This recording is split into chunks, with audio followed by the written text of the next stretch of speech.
El cementerio de la ciudad, en un atardecer de final de verano, se baña en una luz melancólica. Lápidas de mármol blanco, impolutas y pulcras, se extienden como una alfombra de silenciosa memoria. El sol, bajo y anaranjado, proyecta sombras alargadas sobre las estatuas de ángeles y querubines, acentuando la soledad del lugar. No se oye más que el débil zumbido de un grillo y el susurro del viento entre los cipreses. La atmósfera es de paz y orden, un contraste brutal con la tormenta que se desata en el interior de un hombre que, arrodillado, parece un intruso en ese paisaje sereno. Es el día del Padre, y la pesadez del aire no es sólo la del calor que se va, sino la de una tristeza profunda e inamovible que oprime el pecho de quien la lleva. Miguel, de 45 años, está arrodillado ante una pequeña lápida. Su traje oscuro, de corte impecable y caro, está ligeramente manchado de tierra en las rodillas. Su figura, por lo general erguida y poderosa, está encorvada, como si el peso de su dolor fuera una carga física. Sus manos, que han diseñado rascacielos y monumentos, sostienen un ramo de flores marchitas que parecen haber perdido su color y su vida junto con su dueño. El rostro de Miguel, surcado por arrugas de dolor alrededor de los ojos, está inerte, opaco, la mirada perdida, sin brillo, fija en un nombre que ha borrado todos los demás en su vida. Tomás, 2011-2018. Mientras Miguel lucha por contener las lágrimas que amenazan con desbordarse, una figura pequeña y silenciosa se acerca a él. Es Ana, una niña de no más de 10 años, con ropas sencillas pero limpias. Sus ojos, grandes y de un azul vibrante, contienen una mezcla de inocencia y una madurez prematura, como si hubieran visto demasiado para su corta edad, pero aún así se negaran a renunciar a la esperanza. Ella se detiene a unos metros de Miguel, que ni siquiera se da cuenta de su presencia, demasiado absorto en su propio dolor. La niña sostiene una caja de cartón, atada con una cuerda y un lazo. En la tapa, con la caligrafía infantil y torpe de un niño, se lee: "Para papá". El gesto de Ana es simple y puro, pero tiene la fuerza de un huracán. Con su vocecita tímida, rompe el silencio opresivo del cementerio. «Feliz Día del Padre», susurra, extendiendo la caja hacia Miguel. Él, sobresaltado, levanta la cabeza y la mira con irritación. Su primer impulso es rechazarla, volver a su burbuja de dolor. «Esto no es para mí, niña. Deberías dárselo a tu padre», dice con voz ronca, intentando ahuyentarla con un gesto de la mano, pero la niña no se mueve, su mirada fija, llena de una compasión que Miguel no soporta. La caixinha de Ana no es un regalo cualquiera, es la historia de su vida. Dentro hay una carta de su madre, fallecida hace poco, el único recuerdo tangible que le quedaba de su familia, un pequeño tesoro que ella, en su inocencia, estaba dispuesta a compartir. Miguel, al ver la pureza en el rostro de la niña y el detalle de la caja, algo en él se rompe. El muro de hielo que había construido alrededor de su corazón para protegerse del dolor se resquebraja, no por la caja, sino por la mirada de la niña. La frase «para papá» se clava en lo más profundo de su ser. Miguel, sintiéndose humillado por su propia insensibilidad, mira a la niña a los ojos. Ana, al sentir la mirada de él, se acerca y le entrega la caja. Miguel la coge con una sensación de que ha recibido algo sagrado. Algo en la caixinha, en el dibujo infantil, en la simplicidad del gesto, le hizo recordar que la vida sigue, a pesar de todo. Miguel, un hombre que tenía todo, pero que había perdido lo más importante, se enfrenta a una niña que no tiene nada, pero que le da lo único que le quedaba. El gesto de la niña, la caixinha, la frase, es un recordatorio de que, a pesar de la ausencia, el amor continúa. El gesto de Ana, inesperado y puro, descolocó a Miguel, obligándolo a salir de su caparazón de dolor. Él se sentó en el banco de piedra frente a la tumba de su hijo y la invitó a sentarse a su lado. La niña, sin dudar, se acomodó a una distancia respetuosa, con sus pequeños pies colgando. El silencio entre ellos era diferente. No era el vacío que Miguel había conocido, sino uno lleno de una tensión emocional, de historias no contadas que se agitaban en el aire. La caixinha que Miguel sostenía en sus manos parecía pesar más que el mármol de las lápidas que los rodeaban. El sol, ahora más bajo, tiñe el cielo de tonos anaranjados y violetas, como si estuviera a punto de desvanecerse, reflejando el estado de ánimo de Miguel. Miguel, que nunca había necesitado a nadie, que había construido su vida en torno a la autosuficiencia, se encontró vulnerable, desarmado. Con la voz todavía ronca por el llanto, le preguntó a la niña por qué le había dado la caixinha. Ana, con su voz dulce y clara, le explicó que la había hecho para su papá, y que estaba en el cementerio para dejarla en su tumba. Al ver a Miguel solo, triste, pensó que él también la necesitaba. En su inocencia, en su pureza, creía que todos los que estaban en el cementerio en el Día del Padre necesitaban consuelo. La niña no veía la riqueza, la ropa cara, solo la tristeza, la soledad. Era un espejo de la propia alma de Miguel, revelando el vacío que él había intentado ocultar con éxito y dinero. La historia de Ana es un eco de la de Miguel.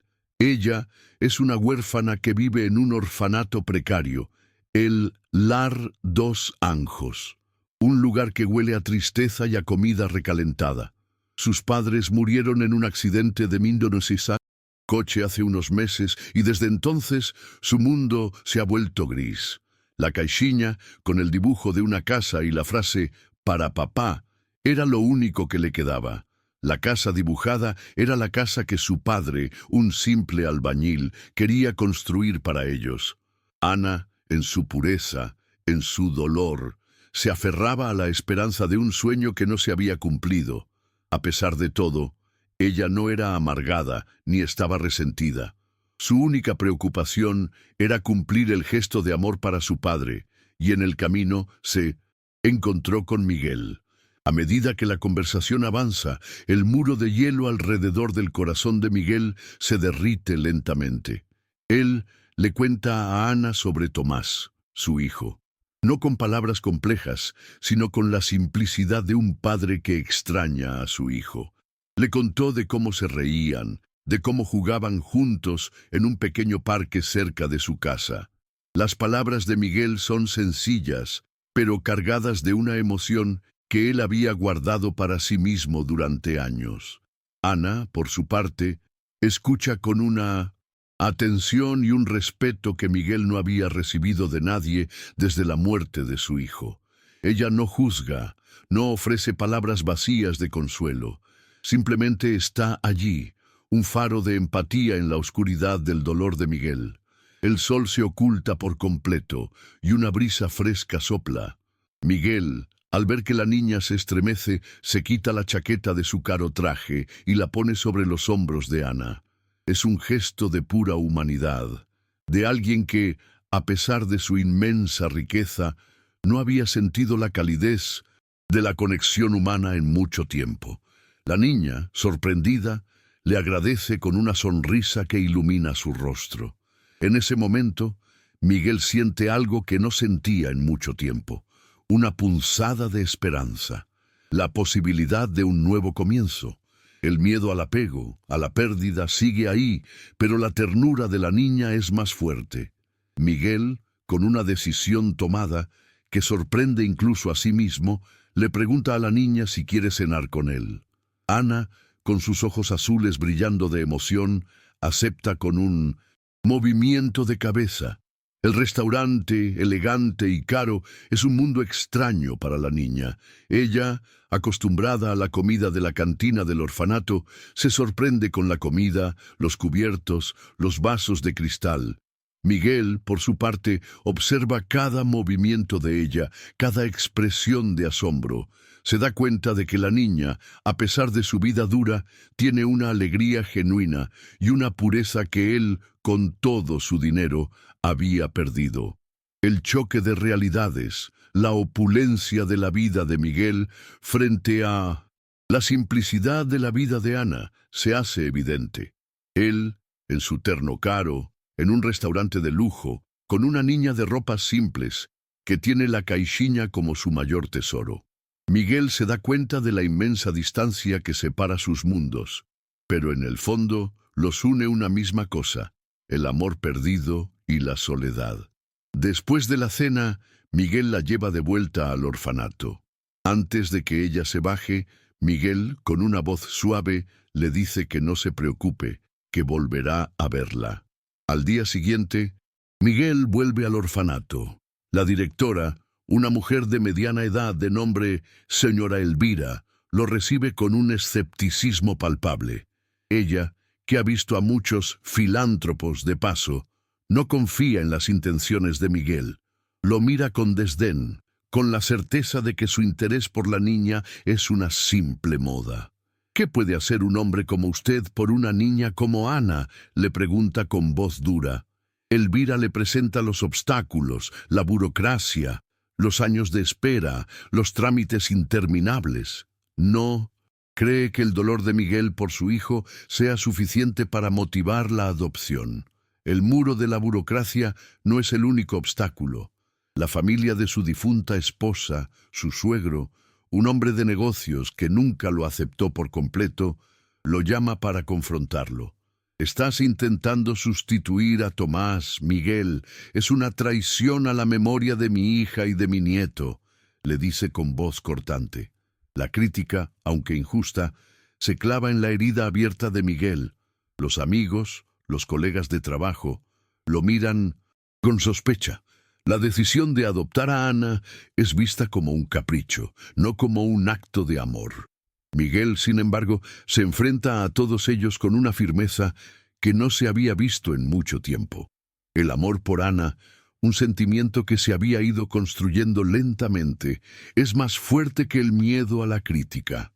Él se da cuenta de que la vida no es solo el recuerdo de lo que se perdió, sino la posibilidad de lo que se puede construir. El miedo a perder a Ana, a volver a amar y a sufrir, sigue ahí, pero ahora tiene un propósito. No está sustituyendo a Tomás, sino honrando su memoria, abriendo su corazón al amor, a la vida. El miedo interno, el trauma, se convierte en la fuerza para superar los obstáculos externos.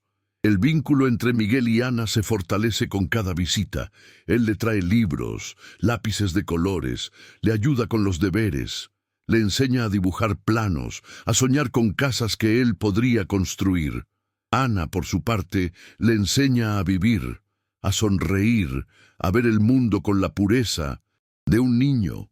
Ella le muestra que la alegría no está en las cosas, sino en los momentos, que un dibujo de una casa es más valioso que una mansión. El vínculo entre ellos es puro, sin pretensiones, construido sobre la base de un dolor compartido y una esperanza renovada. Sin embargo, el proceso de adopción, largo y burocrático, está agotando la paciencia de Miguel. Él, acostumbrado a tener todo bajo control, se enfrenta a la ineficacia de un sistema que parece no tener en cuenta las emociones. Los días se convierten en semanas, las semanas en meses, y el miedo de que no lo logre, de que la burocracia lo separe de la niña, lo atormenta. Elvira, la directora del orfanato, aunque ve la transformación de Miguel, aún desconfía por la experiencia de otros filántropos que abandonaron a los niños.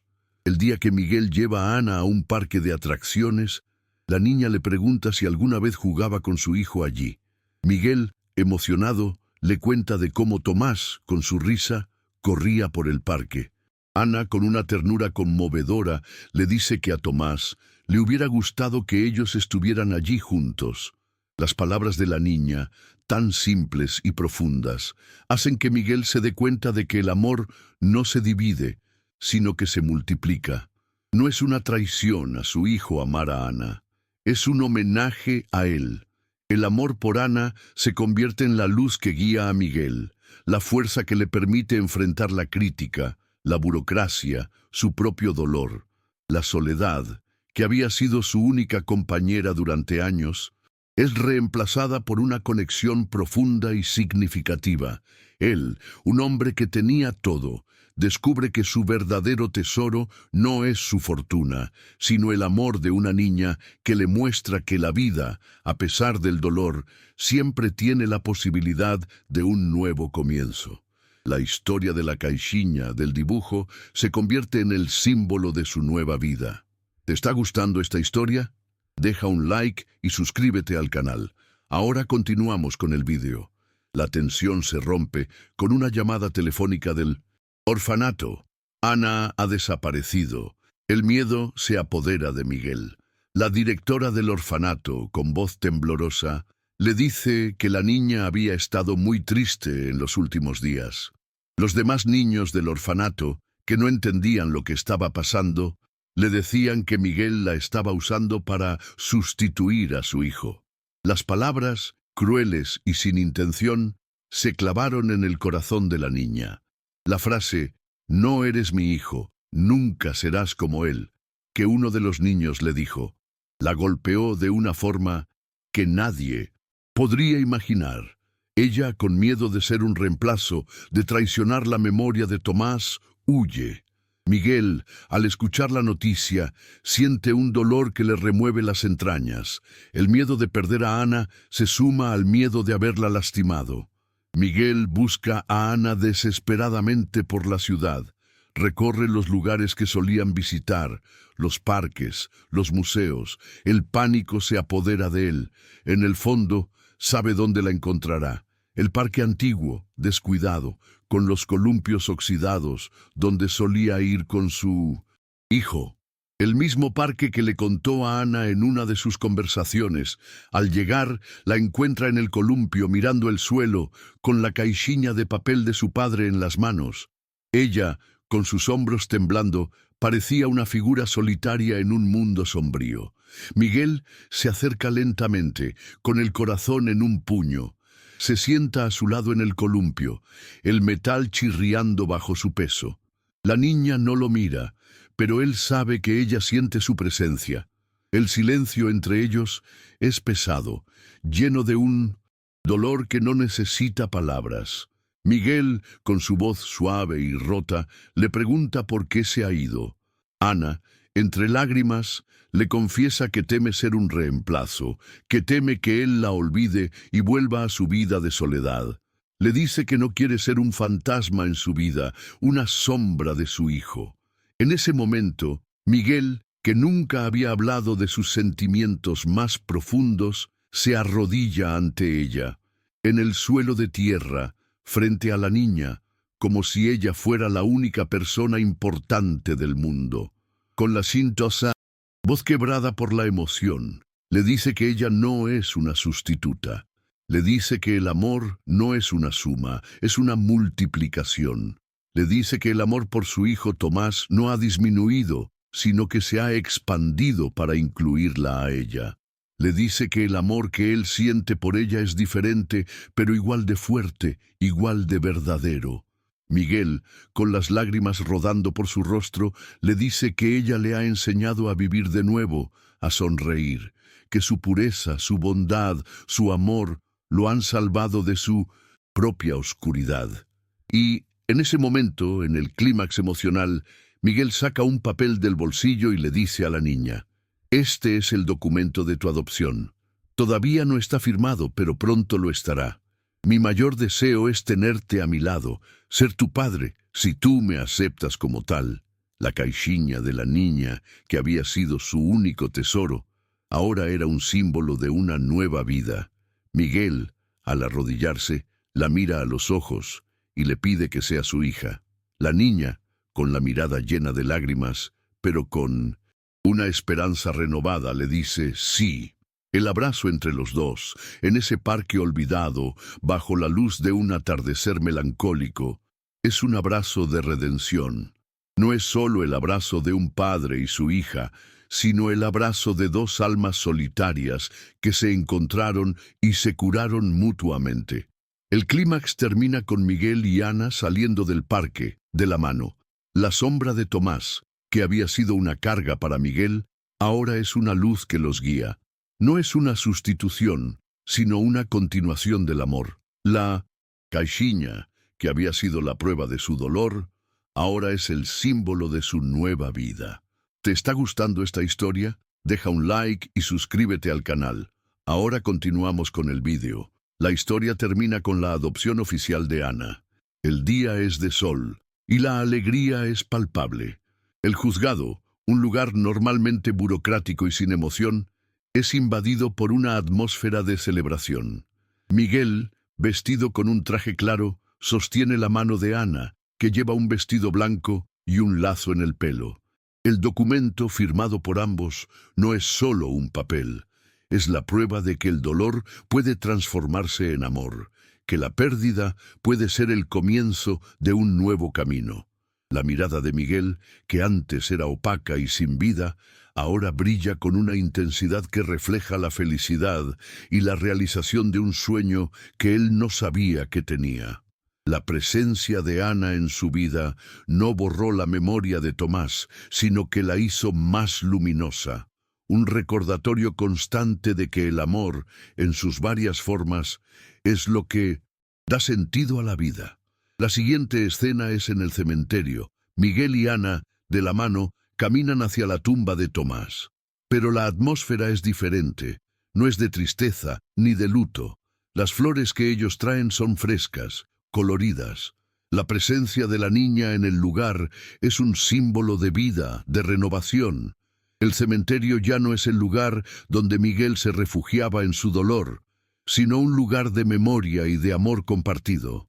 Él, en un gesto de cariño, limpia la lápida, y Ana, con su voz dulce y clara, susurra: «Hola, Tomás, yo soy Ana y soy tu hermana». El gesto de la niña, tan puro y tan inocente, hace que el pasado y el presente se unan de una forma que Miguel no imaginaba. La vida de Miguel cambia drásticamente. Él ya no es el hombre solitario y arrogante que era antes. Su casa, antes fría y vacía, es ahora llena de vida, de risas, de dibujos de Ana esparcidos por todos lados. Él aprende a ser padre de nuevo, a cocinar para la hija, a llevarla a la escuela, a ayudarla con los deberes. La vida de lujo y riqueza que él llevaba antes ahora es llenada con la riqueza emocional que Ana le trajo. Él se da cuenta de que el verdadero éxito no está en construir edificios, sino en construir una familia, en curar las heridas del alma. La historia termina con una revuelta inspiradora. Miguel, usando su vasta fortuna, decide crear la Fundación Tomás, una organización sin fines de lucro dedicada a ayudar a niños huérfanos y a facilitar el proceso de adopción. Él, que había sido tan escéptico y distante, ahora se dedica a dar a otros niños la misma oportunidad de una segunda familia, una segunda oportunidad en la vida. Él usa su experiencia y sus recursos para navegar en la burocracia, para ayudar a las familias que quieren adoptar, para dar esperanza a los que la perdieron. La última imagen de la historia es de Miguel y Ana, años después, visitando la Fundación Tomás. La niña, ahora una adolescente, ayuda al padre a interactuar con los niños. La Fundación, un local de esperanza y amor, es la prueba viva de que la bondad y el amor pueden curar las heridas más profundas. La caixinha, el dibujo, el ramo de flores marchitas, se convierten en símbolos de una nueva vida, de un nuevo comienzo. El cementerio, que era el lugar de la tristeza, ahora se ha transformado en el lugar de la memoria y la esperanza. ¿Han hecho algún gesto de bondad que cambió una vida? Dejen un corazoncito si creen que el amor es más poderoso que cualquier riqueza. Suscríbanse para más historias de segundas oportunidades. Comenten, el amor no tiene precio si ustedes también creen en la bondad humana.